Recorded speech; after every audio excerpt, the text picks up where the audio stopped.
Hey guys, part two of my Mega Man series review, and let's just jump right into things with Mega Man 8. Now, this was a PS1 and Sega Saturn game. I had a PS1 for like a very brief period. It was around like 97 or 98. Actually, no, it was after N64. It would have been like in the 2000s, but I had it for like maybe 6 months. I didn't get to play very many games, but Mega Man 8 was one of the games I got to play. It being a Mega Man game, I knew I had to play it. I only ever did rent it. It wasn't until the Anniversary Collection that I played it extensively. I gotta say, I'm not crazy about Mega Man 8. It's got a lot of issues and a lot of things I really don't like about it. For one, it has the Mega Man 7 style thing where you have 4 Robot Masters and mid-stage, then the next 4 Robot Masters, which I really hate that. But I think my main problem with Mega Man 8 is the level designs. Mega Man 8 focuses a lot more on puzzles within the levels. Previous Mega Man games, they were your standard run and gun platformers. This game, it's all about, like, there's tons of gimmicks. For instance, with Frostman's level, you have the snowboarding sections, which are fucking terrible. Like, I can't stand them. Like, they're so the controls are so picky on those. Actually, picky's not the right word, but they're like, I don't know, jump, slide. You have to be so fast, and I found the controls just were not responsive enough for how fast you had to be on those levels. And you have to do another one in Wily's Castle, and it's fucking ridiculous. Like, it's so infuriating. No energy tanks in Mega Man 8, which makes it quite a bit harder. Like, I've always found Mega Man 8 actually to be one of the harder ones for some reason, mainly due to the lack of energy tanks and just the pure amount of annoying bosses. That boss that you have to use the power ball or whatever it was called, the first Wily stage boss. After doing that snowboarding section, it's really fucking annoying. I thought that boss was really irritating. You had like Astro Man stage, which was it was atrocious. It was basically a giant maze, which you don't put fucking mazes in Mega Man games. Like, it was so awful. I don't replay it too often because the level designs, I find them to be just so aggravating. Swordman's level is just a bunch of puzzles you have to solve to move through the level. Like, I don't know. Puzzles I don't think really belong in Mega Man, in my opinion, and I don't know. I really didn't like the level designs in Mega Man 8. Visually, it's a step up over Mega Man 7. The sprites aren't as huge. Everything's really colorful. It's a very colorful game, and I like that. The visuals actually are quite nice, and the music too. I actually really like the music in Mega Man 8. There's a lot of good songs in it, but I don't know. It's very infuriating, and I don't like the gimmick and puzzle-based levels compared to previous games in the series. It still can be a good bit of fun, though. It's not outright terrible. It's got too many problems for me to want to keep coming back to it. The next game I'm going to talk about is Mega Man Bass. Now, this was a Super Famicom game that came out in like 1998 or something. It was a very late release, which is why it didn't come out in North America, not until the Game Boy Advance port. Now, this is an interesting game. A lot of people, before Mega Man 9 came out, liked to consider this Mega Man 9. If you're gonna play this game, do not play the GBA port. I'll just say that right now. It's because of like the squashed down image to fit on a GBA. There's a lot of like leap of faith type jumps you have to make, and you can't see everything that's supposed to be on the screen, and it makes the game way more difficult than it should be. If you're gonna play this game, play a translation, or you don't even really need to play this game in English, really. I mean, the story is nothing special here. You can just emulate it or whatever. If the GBA is the only way you can play it, it's still kind of worth playing, I guess. This game, I think it's okay. It's got, again, a lot of problems like Mega Man 8 has. And speaking of Mega Man 8, this game reuses a lot of the same assets from Mega Man 8, even though it's a Super Famicom game. It's actually probably one of the best looking Super Nintendo games, but it reuses a lot of the same, even level designs and sprites and things like that from Mega Man 8, which was kind of disappointing. A different structure here in terms of the Robot Masters. You fight like, I think in the beginning you fight like 3, and then if you kill one of them, it branches off to 2 others. So there's like branching off points. It's very strange. It's actually probably my least favorite way of tackling Robot Masters. It's weird how like these later Mega Man games, you have less choices in terms of who you want to fight in the beginning, which I don't know, that's really lame to me. Now, Mega Man and Bass is, in my opinion, the hardest game in the Classic series. This game is fucking brutal. Not too many people have played it, but for those that have, they might know what I'm talking about. King Stage 2, which King's Fortress, that's kind of like the first, where it's the castle level. The second stage of that, you've got like what is it, like 3 mini bosses, and there's one, like, my god, where you have to jump on these platformers. It's a scrolling level, like a forced scroller, and you're jumping on these platforms. You're fighting this boss. It is so fucking difficult. Like, it took me forever to get through King Stage 2. Like, I've only beaten this game once, and I never, like, I usually get to the King Stage 2, and I just give up at that point, because it's like, I never want to do this again. You can play as Mega Man or Bass in this game. They have little differences. Bass can like do a double jump and shoot diagonally and in all directions, and while Mega Man can slide, Bass can't. The problem, though, I think one of the reasons this game's so difficult is because it seems designed for Bass. It almost, like, this game doesn't seem designed for Mega Man whatsoever, and if you're playing as Mega Man, which is who I like to play as, this game's hard as fuck. Even as Bass, it's hard, though, because bosses take a lot less damage. Like, Mega Man does more damage with his Mega Buster. But there is a lot of replayability in that sense, and there's a lot of like these like CDs that you collect throughout the levels that give you like info on a lot of the Robot Masters from previous Mega Man games, like what their likes and dislikes are and things like that. Those were really fun to collect. The level designs, they're like Mega Man 8 though, where at least they're not as many, but there's a couple in this game that feel too gimmick and puzzle based. I mean, Mega Man's had a lot of gimmicks, but the gimmicks in this game I'm not a fan of. Like Ground Man stage, for instance, I really did not care for that level whatsoever, where you're like shooting those tiki statue type things, and the level like has like these crushers. It's hard to describe, but I know overall I didn't actually like the levels too much in this game. The Robot Masters are really hard. There's no energy tanks in this game, alright, that adds to the crazy difficulty. Burner Man is probably, in my opinion, the hardest Robot Master in the Classic series. Even with the power, the ice power, he's fucking hard. Like this game's no joke. Like, I've beaten it like once with Bass, once with Mega Man, that was it. Like, I do like to go back to it though, because it is a pretty fun game overall. The music, though, is actually probably one of the weaker soundtracks in the series, I find. There's not too many memorable tracks. They're all good, but I'd say it's probably one of the weaker soundtracks. But it's a good game for considering not a lot of people have played it. It's definitely recommended, though probably after you've played a lot more some of the other better games in the series.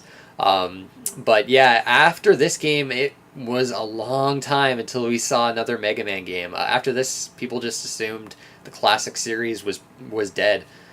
And the Classic series was dead for a long time, until Capcom announced Mega Man 9, and I think it came out in like 2008 or something, on like Xbox Live Arcade, WiiWare, and the PlayStation Network. When they announced this, I went fucking insane. Like, I couldn't believe that they were making this, and they got Inti Creates, the team that did the Mega Man 0 and ZX games, which I'm actually not a huge fan of those games, but they did an amazing job with Mega Man 9. This, I was insanely hyped for this game, and it lived up to the hype.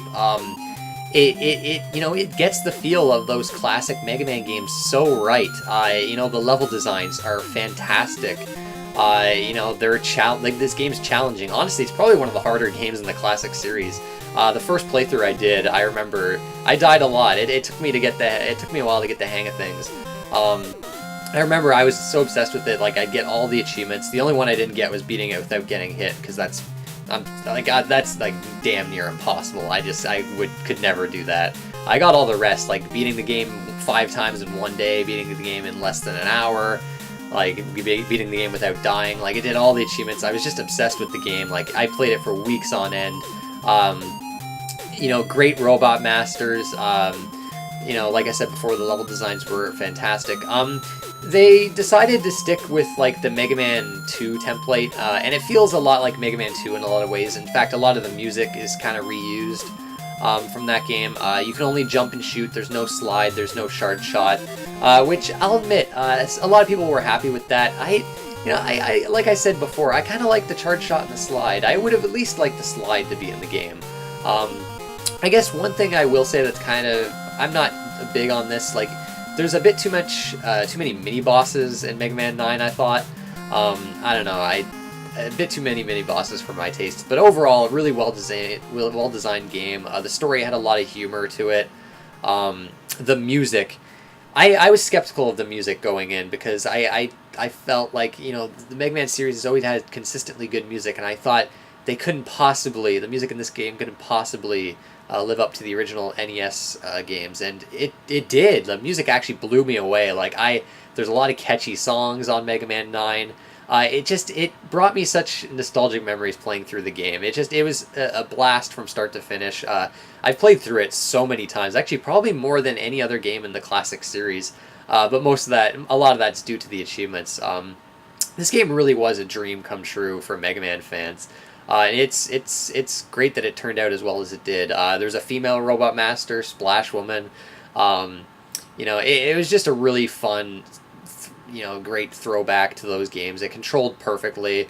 You know, there was, you know, even though I was hyped for it, I'll admit there was a lot of skepticism, but it turned out fantastically, and it's actually one of my favorite games in the Classic series. And finally, Mega Man 10, which came out soon after 9. I was surprised that they do a sequel so fast, but Mega Man 9 was really popular.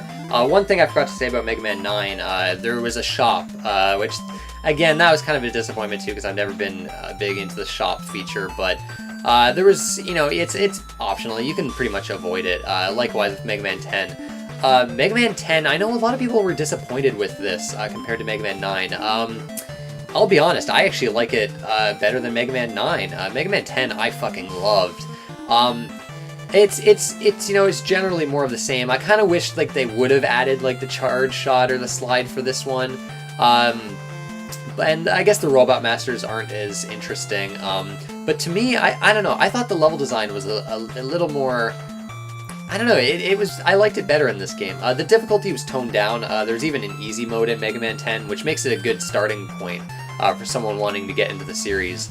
But I think one of the main reasons why I liked Mega Man 10 better, and I don't like it like a lot better, it's slightly better, a large part of that is the music.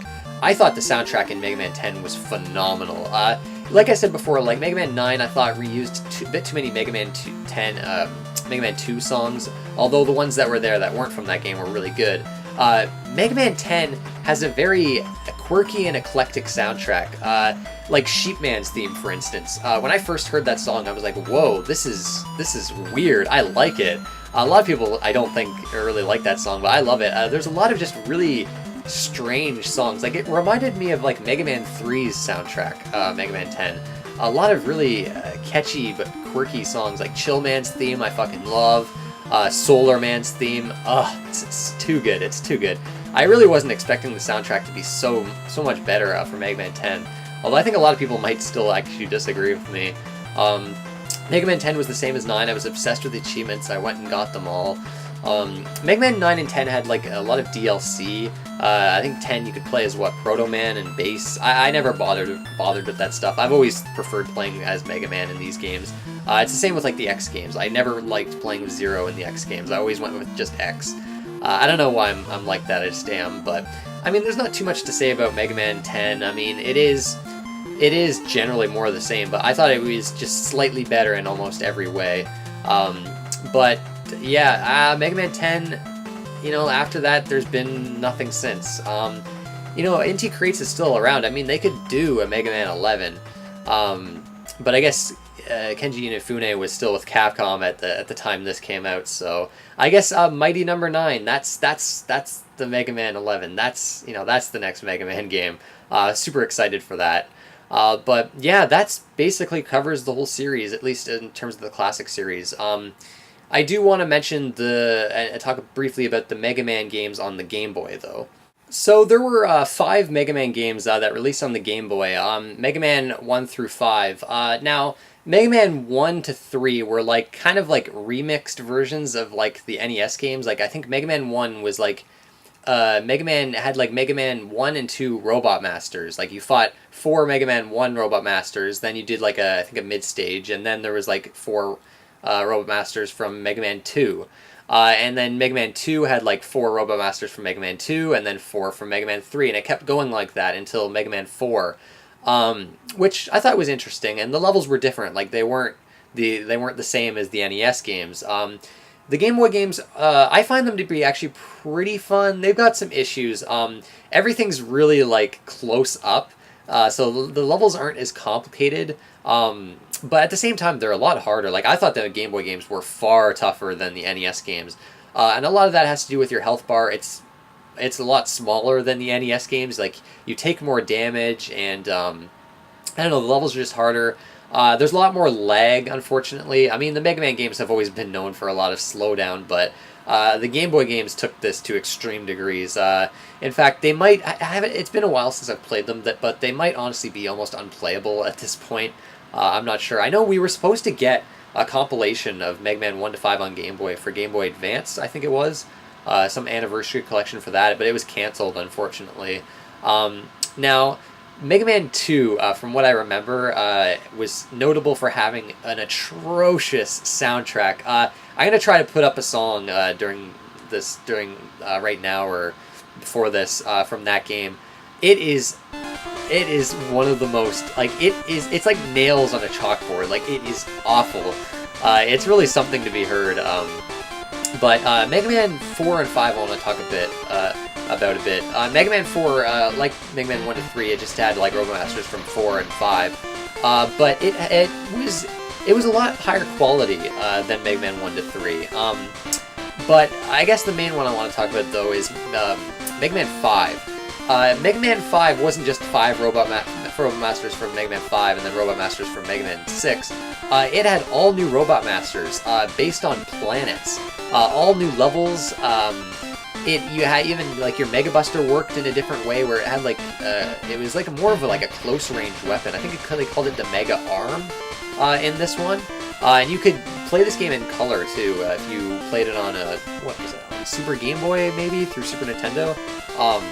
I actually really love Mega Man 5 on the Game Boy. Like, it's an insanely underrated Mega Man game. It's challenging. It's got very interesting level designs, and I think the Mega Arm made it more interesting in terms of level design and bosses. Like I said before, the bosses being based on planets. I thought that was pretty neat. I definitely highly recommend it if you can get your hands on it. I think it's actually on the Virtual Console for 3DS, if I'm not mistaken, so you can play it there. The actual Game Boy version, though, is insanely expensive. Like, I think it's like upwards of $300, or actually maybe even $500 for a complete box copy. Like, it's one of the rarest original Game Boy games, which is kind of a shame because it's a really great underrated game, probably the most underrated Mega Man game out there. That's the main reason why I wanted to talk about these Game Boy ones, but I'm not going to include them in the ranking, just Mega Man 1 through 10 and Mega Man and Bass. But yeah, I'd say Mega Man 4 and 5 especially are definitely worth playing if you can find them. Anyways, guys, that's it for part 2 of my Mega Man series review. Stay tuned for part 3, where I'll rank them all from my least favorite all the way up to my favorite.